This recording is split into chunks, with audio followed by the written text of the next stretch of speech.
اعوذ باللہ من الشیطان الرجیم بسم اللہ الرحمن الرحیم وما خلقنا السماء والارض وما بینہما باطلا۔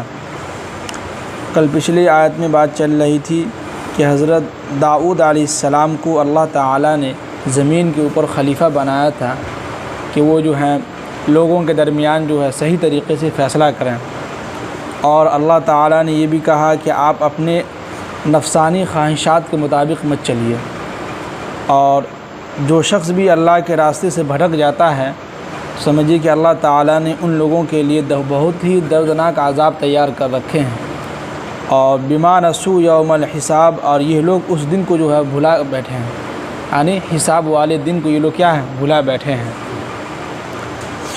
ایک چیز دیکھیے کہ اللہ کے نبی صلی اللہ علیہ وسلم جو ہے حضرت عائشہ رضی اللہ عنہا یا کوئی صحابی رسول ہیں، اللہ کے نبی نے کہا کہ ہر نماز کے بعد یہ دعا مانگا کرو کہ اللہم حاسبنی حسابا یسیرا، کہ یا اللہ کل قیامت کے دن میرا حساب جو ہے آسان کر دیجیے۔ تو ہم لوگوں کو بھی دعا میں جو ہے دعا مانگنی چاہیے کہ یا اللہ ہمارا حساب جو ہے آسان ہو، اس لیے کہ اگر ہم حساب دینے اللہ تعالیٰ اگر حساب لینے پر آئے تو ایک ایک قطرہ جو پانی کا جو گرا رہا ہے نا اس کا بھی حساب لیں گے اللہ تعالیٰ۔ اب آگے اللہ تعالیٰ فرما رہے ہیں کہ اس آسمانوں اور زمین اور وما بینہما، اور ان کے درمیان جتنی بھی چیزیں ہم نے پیدا کی ہیں تو باطلاً، ان کو ہم نے فضول پیدا نہیں کیا ہے، بیکار پیدا نہیں کیا ہے۔ کیا ہے؟ یعنی اس دنیا کے اندر اللہ نے آسمان اور زمین اور اس کے ساتھ ساتھ ان کے درمیان جتنی بھی چیزیں اللہ نے پیدا کی ہیں، ان سب چیزوں کو اللہ تعالیٰ نے بیکار اور فضول پیدا نہیں کیا ہے، یوں ہی نہیں پیدا کر دیا، کوئی نہ کوئی مقصد ہے۔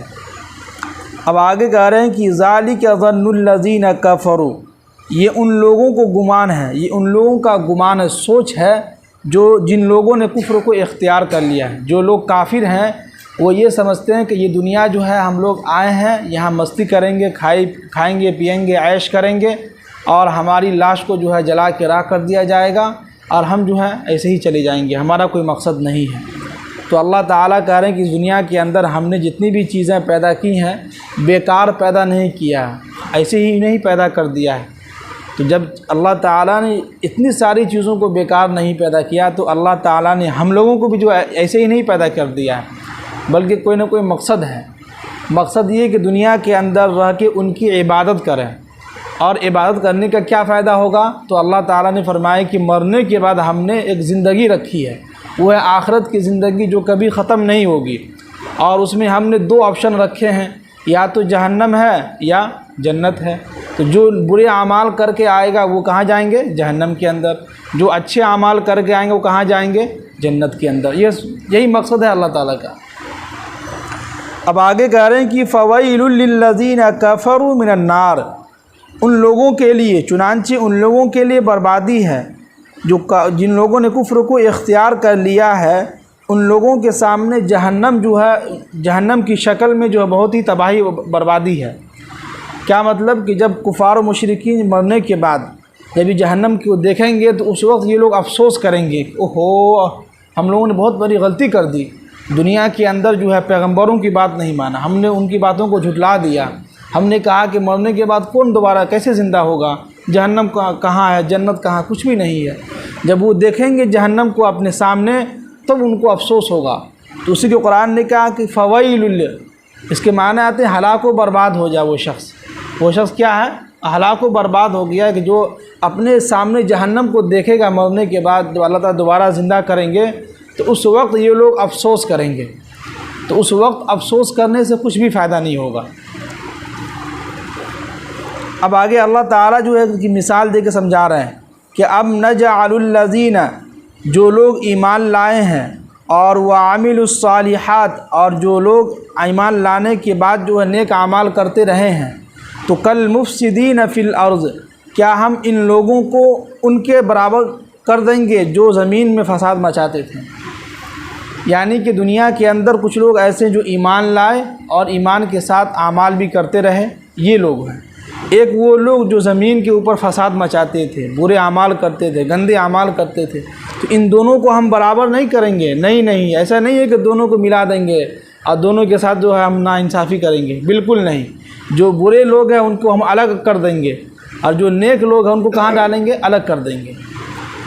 اب آگے کہہ رہے ہیں کہ اب نجعل المتقین کالفجار، یا جو متقین لوگ ہیں، جو پرہیزگار لوگ ہیں، ان کو ہم بدکاروں کے برابر نہیں کریں گے۔ یہاں پہ سمجھیے گا، جو لوگ کہتے ہیں کہ اللہ غفور الرحیم ہے، کیا ہے؟ اللہ غفور الرحیم۔ اگر بیٹا اور جو انہوں نے زندگی کے اندر جو کام کیے ہیں، نیکی کے کام میں جو پیسے لگایا ہے، وہ کام آئے گا، وہ صدقہ جاریہ ہو جائے گا۔ تو ہم لوگ یہ نہ سوچیں کہ جو ہے کہتے ہیں نا کہ جو لوگ کہتے ہیں کہ اللہ غفور الرحیم ہے، بے شک اللہ غفور الرحیم ہے، لیکن اللہ نے جہنم کو ایسے نہیں بنایا ہے کہ صرف دیکھنے کے لیے، ہے کہ نہیں؟ اللہ نے جہنم کو اور جنت کو صرف دیکھنے کے لیے نہیں بنایا ہے، بلکہ انہوں نے اس کے اندر داخل کرنے کے لیے بنایا ہے۔ تو اللہ تعالیٰ کہہ رہے ہیں کہ ہم ناانصافی نہیں کریں گے کہ جو لوگ دنیا کے اندر خوب نیک اعمال کرتے تھے ان کو جو ہے ہم جنت کے اندر داخل کر دیے، اور جو کبھی نیک اعمال کیا ہی نہیں ہے اس کو بھی ہم جنت کے اندر داخل کر دیں۔ ایسا نہیں ہو سکتا ہے، ایسا نہیں ہوگا۔ آگے قرآن نے یہ متقی کا لفظ استعمال کیا، جو پرہیزگار ہے، جو گناہ سے بچتے تھے، ہر کام میں جو گناہ سے بچتے تھے، جو برے کام ہوتے تھے اس سے بچتے تھے، اور جو ہمیشہ بدکار، پوری زندگی اس نے زنا کرتا رہا، گناہ کرتا رہا، ان دونوں کو ہم ایک جگہ برابر نہیں کریں گے۔ سب کو انصاف کے ساتھ جو فیصلہ کریں گے اور سب کے ساتھ انصاف کریں گے۔ تو ہم لوگ بھی سوچ لیں کہ ایسا نہ ہو کہ یہ سوچ کے رہیں کہ ارے اللہ غفور الرحیم ہے، گناہ کو معاف کر دیں گے۔ نہیں نہیں، ایسا نہیں ہے۔ قرآن پھر یہ کیوں نہیں کہتے؟ قرآن یہاں صاف صاف کہہ رہا ہے کہ جو متقین لوگ ہیں، جو پرہیزگار لوگ ہیں، ان کا الگ ایک مقام ہوگا۔ وہ جو ہے سمجھیے کہ جو ہے اونچے جگہوں پر، اونچی جگہوں پر، اور جو سمجھیے کہ سائے میں جو ہے ان کا بیٹھے ہوں گے، اور جو برے لوگ ہوں گے وہ کہاں ہوں گے؟ دھوپ میں کھڑے ہوں گے، ہے کہ نہیں؟ اب آگے اللہ تعالیٰ فرما رہے ہیں کہ کتاب انزلناہ، کہ اے نبی صلی اللہ علیہ وسلم یہ ایک مبارک اور مقدس کتاب ہے۔ انزلناہ، ہم نے اس لیے یہ کتاب آپ پر نازل کیا ہے کہ لیتدبروا آیاتہ، کہ لوگ اس کی آیتوں پر غور و فکر کریں، یعنی کہ اس قرآن پاک کی آیت پر، ترجمہ پر غور و فکر کریں کہ اللہ نے یہ کیسے بیان کر دیا، اللہ یہ کیسے بات کر رہے ہیں، اللہ تعالیٰ نے اس میں کیا بیان کیا ہے، اس پہ ہم لوگ غور و فکر کریں۔ اور وَلِيَتَذَكَّرَ أُولُو الْأَلْبَابِ، جو لوگ عقل مند ہیں وہ کیا ہے؟ اللہ تعالیٰ اس قرآن پاک کی آیت سے نصیحت حاصل کرتے ہیں۔ کیا کرتے ہیں؟ بالکل نصیحت حاصل کرتے ہیں، اور دیکھتے ہیں کہ اللہ نے یہ چیزیں بیان کیا ہے۔ اس قرآن پاک کی آیت میں کیا ہے کہ اللہ تعالیٰ یہ فرما رہے ہیں کہ ہم اس قرآن پاک کی آیت کو سنیں اور اس کا ترجمہ بھی سنیں اور غور و فکر کریں کہ اللہ نے کتنی اچھی اچھی باتیں بیان کی ہیں، ہے کہ نہیں؟ اب یہ آیت سن کے ہم لوگوں کو کتنی دل میں سکون ملا ہوگا کہ ارے واہ، ہم لوگ نیک لوگ ہیں، ہم لوگ تو جو ہے کیا اللہ تعالیٰ ہم لوگوں کو الگ رکھیں گے، اونچی جگہ پر ہوں گے، بالکل اے سی والی جگہ پر ہوں گے۔ اور جو لوگ ابھی سو رہے ہیں کمرے کے اندر اے سی وغیرہ میں، پنکھا وغیرہ میں، وہ لوگ کہاں ہوں گے کل قیامت کے دن؟ دھوپ میں ہوں گے۔ یہ اللہ فرما رہا ہے، اس پہ ہم لوگ غور و فکر کریں گے۔ جب ہم غور کریں گے تو ہمارے دل کو سکون ملے گا، ہاں چلو اللہ کا شکر ہے کہ دنیا کے اندر پنکھے کے نیچے گرمی میں نماز ادا تو کر رہے ہیں، یہی اللہ تعالیٰ اس کا بدلہ کل قیامت کے دن دیں گے تو ایک دم وہاں سکون کی جگہ پر ہوں گے۔ اب آگے کہہ رہے ہیں کہ وَوَهَبْنَا لِدَاؤُودَ وَسُلَيْمَانَ، کہ ہم نے داؤد علیہ السلام کو ایک بیٹا عطا کیا جو سلیمان علیہ السلام تھے۔ داؤد علیہ السلام کے بیٹے جو حضرت سلیمان علیہ السلام ہیں، اور نعم العبد، بہت ہی بہترین اور اچھا بندہ تھے۔ انہ اواب، بے شک وہ اللہ تعالیٰ سے بہت ہی لو لگاتے تھے، بہت ہی اللہ کے قریب تھے۔ اب سلیمان علیہ السلام کا 2 آیت میں مختصر ایک واقعہ بیان کر رہا ہے کہ اذ عرض علیہ بالعشی الصافنات الجیاد، جب شام کے وقت میں سلیمان علیہ السلام کے سامنے ایک بالکل عمدہ اور اچھی نسل کے جو ہے گھوڑے کو لایا گیا، اور اس وقت سلیمان علیہ السلام جو ہے گھوڑے جو پالتے تھے وہ جہاد کے لیے اچھی نسل کے ہوتے تھے، بالکل ایک دم اعلیٰ عمدہ کوالٹی کا جو ہے گھوڑا ہوتا تھا، تو ان کو لایا گیا۔ جب لایا تو فقال انی، تو سلیمان علیہ السلام نے کہا کہ انی احببت، میں ان سے محبت میں کرتا ہوں، کیوں؟ اس لیے کہ حب الخیر عن ذکر ربی، میں اپنے پروردگار سے محبت میں اور ہمارا اضافہ ہوتا ہے، یعنی ہم نے اپنے پروردگار کی محبت میں اختیار کیا ہے۔ کیا مطلب؟ کہ ہمیں اس مال کی وجہ سے ایسا نہیں ہے کہ ہمارے پاس بہت سارے مال آ گئے تو ہم نے اللہ کو بھول گیا، نہیں، بلکہ اللہ سے ہم اور زیادہ محبت کرنے لگے اور اللہ سے اور مانگنے لگے اور اس مال کی وجہ سے ہم نے بہت ساری نیکی والا کام کیا ہے کہ نہیں۔ اب آگے فرمایا کہ حتیٰ توارت بالحجاب، یہاں تک کہ جب سلیمان علیہ السلام اس گھوڑے کو رخصت کر دیے جہاد کے لیے لے کے چلے جاؤ، تو جب چھپ گئے تو کیا ہوا کہ ردوہا علیہ، سلیمان علیہ السلام نے کہا کہ دوبارہ اس کو میرے پاس لاؤ۔ اس کا ہم واقعہ بتلانا خلاصہ، اور فرمایا جب لے کے آئے واپس فتفق مسحم بالسوق والاعناق، تو سلیمان علیہ السلام نے ان کی پنڈلیوں اور ان کی گردن پر اپنے ہاتھ کو پھیر دیا۔ کیا ہے؟ پھیر دیا۔ اب یہاں پر دو واقعہ ہے، دو حدیثیں ہیں۔ ایک حدیث یہ ہے کہ جسے اللہ کے نبی نے، یعنی اس کے بارے میں یہ ہے کہ سلیمان علیہ السلام کے پاس جب لایا گیا گھوڑے کو، تو اس کو دیکھنے کے چکر میں جو ہے ان کی عصر کی نماز قضا ہو گئی، چھوٹ گئی۔ تو جس کی وجہ سے جب وہ چلے گیا گھوڑا کو لے کے میدان جہاد کے لیے، تو ان کو خیال آیا کہ عصر کی نماز تو چھوٹ گئی۔ تو ان کو ایسا لگا کہ اس مال کی محبت کی وجہ سے آج میری عصر کی نماز کیا ہو گئی ہے؟ قضا ہو گئی، چھوٹ گئی ہے۔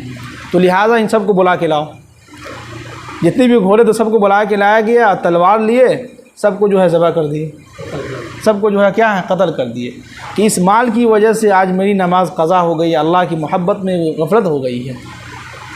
ایک یہ ہے۔ ایک دوسری حدیث ہے جس میں حضرت عبداللہ بن مسعود ہے، وہ فرماتے ہیں کہ سلیمان علیہ السلام کے پاس جو ہے اتنے سارے گھوڑے تھے، تو اس مال کی وجہ سے ان کو جو ہے اللہ تعالیٰ سے اور محبت ہو گئی تھی، اور محبت ہونے کی وجہ سے انہوں نے قربانی، اس زمانے میں جو ہے سلیمان علیہ السلام کے شریعت میں یہ تھا کہ گھوڑا کی قربانی کر سکتے تھے، تو انہوں نے کیا کیا کہ سب کو بلا کے لایا، گھوڑے کو سب کو لایا، اور جو ہے قربانی کے نام پر جو سب کو ذبح کر دیا۔ تو یہ دونوں حدیثیں ہیں، دونوں جو ہے الگ الگ ہیں۔ اس میں سب سے اہم جو راز ہے جس کو علماء کرام نے کہا ہے وہ یہ کہ سلیمان علیہ السلام کو جو ہے ان مال کی وجہ سے ان کی نماز قضا ہو گئی تھی، تو جس کی وجہ سے سلیمان علیہ السلام نے جو ہے تمام گھوڑے کو جو ہے قتل کر دیے تھے، کہ اس مال کی وجہ سے آج میری نماز قضا ہو گئی۔ تو ایسے مال سے کیا فائدہ جو اللہ سے غفلت کر دے؟ تو اس سے ہم لوگوں کو بھی سمجھ میں آتا ہے کہ مال کمائیں۔ سلیمان علیہ السلام کے پاس بہت مال و دولت تھا، بہت مالدار نبی گزرے ہوں، لیکن اللہ سے کبھی غافل نہیں ہوئے۔ غافل ہوئے ایک مرتبہ تو ان کو سب کو قتل کر دیے، سب کو ذبح کر دیے۔ تو ہم لوگوں کو بھی سوچنا ہے کہ ہم مال کمائیں، خوب کام کریں، جتنا ہو سکے اللہ نے دیا پیسہ کمائیں، لیکن ایسا نہ ہو کہ اس پیسہ کمانے کے چکر میں اللہ کو ہی بھول جائیں، اللہ کے رسول کو ہی بھول جائیں، 5 وقت کی نماز کو ہی جو ہے ختم کر دیں۔ ایسا نہیں ہونا چاہیے، نماز کی پابندی بھی ہونی چاہیے اور پیسہ بھی کمائیں۔ اس سے کیا ہوگا کہ اللہ تعالیٰ دونوں کام میں آپ کو برکت دیں گے، پیسہ میں بھی آپ کو برکت ہوں گے، اور جہاں جہاں کام کرنے جائے گا وہاں اللہ تعالیٰ آپ کو برکت بھی دیں گے، اور آپ کا کام بھی آسانی سے ہوگا، ہے کہ نہیں؟ اللہ تعالیٰ ہم سب کو عمل کی توفیق نصیب